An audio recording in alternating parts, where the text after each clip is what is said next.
Violence against children is a common practice worldwide. In Uganda, children have faced various forms of violence, including physical, mental, sexual, and emotional abuse. Most of these incidents occur in communities, but some happen in schools. The most common examples in schools include bullying, corporal punishments from teachers, caning, abuse, ignoring, insults, and more. These acts have led to the violation of children's mental well-being and their right to education. It is essential to note that some learners are unruly or indisciplined. However, beating or caning them will not solve problems. Students from Emirates College in Kowe shared their testimonies on how they were handled in school for being indisciplined, which helped them reform into better learners. One of the most notorious students in school, in class, I led some peer groups, the peers of these indisciplined children. So I one time disrespected the teacher. I made some funny statement, and the whole class bursted into laughter. And the teacher really felt so bad, felt so small. I thought he was to take action. I thought he was to beat me up in class, in public, but he called me after the lesson. He called me, he spoke to me, and I remember the words he said. They still rhyme because they helped me. It was some good counseling. They helped me. He said, "Patience, don't be indisciplined, because indiscipline is very bad, and it is through behavior that we can see you in the society." Said it is through behavior is the mirror through which people see you in the society. So I learned that, and literally I really changed, because if they saw the former patience and now they see this patience that is reformed, because I was so indisciplined. So I used to usually dodge preps, known to the only morning ones, the so-called winter, but the also evening ones. I used to dodge morning, evening, but then unluckily one day I was found. So I was taken to the DC. I had to write a statement, and the punishment I got, it was 1 week suspension. After that 1 week suspension, I had to come back with my parent, so I had to sign the behavior contract. After that, I had to be counseled by my parents and by the teachers. So I also had to apologize. I knew what had brought me to school after that. During the times when I had my peers, we used to be the big boys of the school, not tucking in, putting on drastically, putting on non-school shoes. The black shoes were not our order. We could put on white shoes instead of the black shoes, and sometimes not buttoning all the buttons, untucking, no belts. Sometimes the school uniform code is white and gray, or cream and gray, but you could put on white. Teachers could talk to me, but since I had that thing that I'm a big boy, nothing, you're going to tell me nothing, I could undermine them. But one day, the deputy himself called me and told me that you are being indisciplined, but just know that discipline is the key to success, and smartness is also the key to success. Discipline and smartness are the ones that define a human being. If you're not smart and if you're not disciplined, everyone underlooks you out there. These students' testimonies are clear indications of positive discipline. Nachiyinji Mariam, the head teacher of the school, explained what prompted the adoption of positive discipline and why it is essential. Positive discipline is somehow a new term to disciplinarians, but it came from the disadvantages that accrued from corporal punishments. Corporal punishments are the ones that are given a hard way, the ones that affect the body and the emotions. Some of the actions that affect the body while we were disciplining would involve things like the caning, the slapping, the kicking. Sometimes even disciplinarians box in the name of disciplining. But sometimes they even go emotional, they abuse, they humiliate, sometimes they are ashamed, they belittle. Then positive discipline looks at the non-violent ways of disciplining. Some of the non-violent ways range from reflection, giving an alternative way of disciplining to a learner. A learner has maybe offended colleagues in class. What to do? Let her apologize. That's not violent.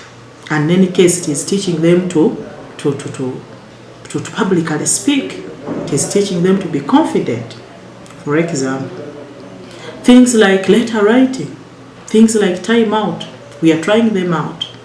You can give time out to a very bright student, and before he or she goes out, they'll always be pleading to be excused. Mariam highlighted that sometimes students' behavior becomes extreme, and the only option is to resort to suspension or expulsion, although this is always their last resort. Excused. But again, there are other indisciplines that are recurring and day to day. Then we do involve penalties. Penalties like maybe withdrawal of privilege. This is maybe the head girl who is making a lot of confusion amongst learners, yet she's expected to be a leader. Things like light work that improves the environment. I'm still emphatic on light work because when it gets heavy, then that is still corporal punishment because it has got some negative consequences. Then we always go reparation. Reparation means this learner or this teacher has offended a third person. I'll share with you a live example of one of the students who picked up another one's shoes, new ones, put them on and then lost them. However much you give corporal punishment to such a child, the shoes will not come back. So the best option is to say, our dear parent, your son lost someone's shoes and it's upon us to replace them, and the parent will always replace them. If you look at Emirates College School, we have a set of rules and regulations which govern the behavior of our learners, and therefore any student who goes astray, who does something contrary to the school rules and regulations, is subjected to the disciplinary committee for a fair hearing. So positive disciplining, the first step to ensure positive disciplining is whenever a student is accused of violating the school rules and regulations, we give them a chance for fair hearing by inviting them to face the disciplinary committee. I have a disciplinary committee made up of 8 members. In these sessions, the disciplinary committee sits whenever needed. Positive discipline. I think when you have efficient communication, when you always talk to these people, you communicate. However much someone can be defiant, they can do maybe bad manners, but when you keep on communicating to them, you're consistent. Yvonne Laroni from Raising Voices, an organization that prevents violence against children, emphasized that positive discipline encourages learners to practice life skills. Looking at teaching children life skills, because most times when children or when learners misbehave, there's a certain life skill they are missing. For example, if a child is always playing and coming to school late, there's a life skill they are missing. Maybe they don't know how to manage time. For the one who is always picking fights, there could be a life skill they are missing. Maybe they don't know how to resolve conflicts. For the one who is always picking things that are not theirs, they don't know maybe the life skill of self-control. And so when we teach them that life skill, we are helping them such that whether you're there or you're not there, they've acquired that life skill and they live with it for the rest of their lives. However, she noted that the practice comes with challenges when some teachers and students take advantage of the situation. Yes, so one thing we need to know, number one, is that positive discipline involves no harm. Whatever you do, you make sure you do not hurt the child. We've seen instances where teachers will tell you, "Me, I no longer cane. But when I abuse you, you can even drop out of school." So that is not positive discipline. That is actually corporal punishment. Learner, when you do that, and also explain to this child why you're asking them to do what you're telling them to do. The other thing also is, before you even choose a penalty, make sure you look for something that is relevant to the offense, because a child will come late to school and then you're telling the child to clean the toilet. How?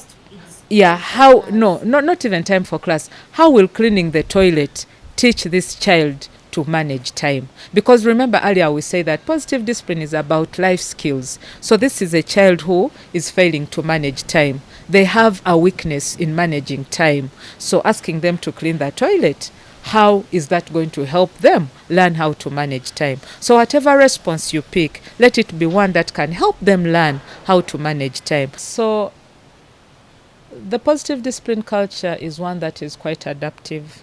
Initially, there are lots of fears, just like you said, when children misbehave. When you go to a school, the first thing the head teacher will say, but you know, we have been caning. These learners are very stubborn. The ears of an African child is in there behind. If the parents are caning, who are we not to cane? And so there are lots of fears. And sometimes the teachers and the school administration feels like you're taking away their power from them, because then they will not have control over the learners. But as we continue, usually for schools that we are working with, we use the Good School Toolkit. So the Good School Toolkit is comprehensive. It is not only looking at positive discipline, it is looking at things like the teacher-student relationship, the student-to-student relationship, the involvement of parents, giving students a voice, the participation and things like that, ensuring the overall safety of learners, are not only looking at corporal punishment. So when a school builds that culture, it becomes very easy for positive discipline to thrive. For example, when students look back at school, when students had a good relationship with a teacher, even if the teacher didn't use a stick, those students would listen. A senior pastor and parent advised schools and parents to adopt the culture with correctional measures and in a godly manner. We cannot say we will bring up our children to only positive discipline, but we will consider whether our children are heeding to positive discipline, and corporal punishment can be administered well, not as a recurring, unending, furious method, but a correctional, memento, instructive corporal punishment.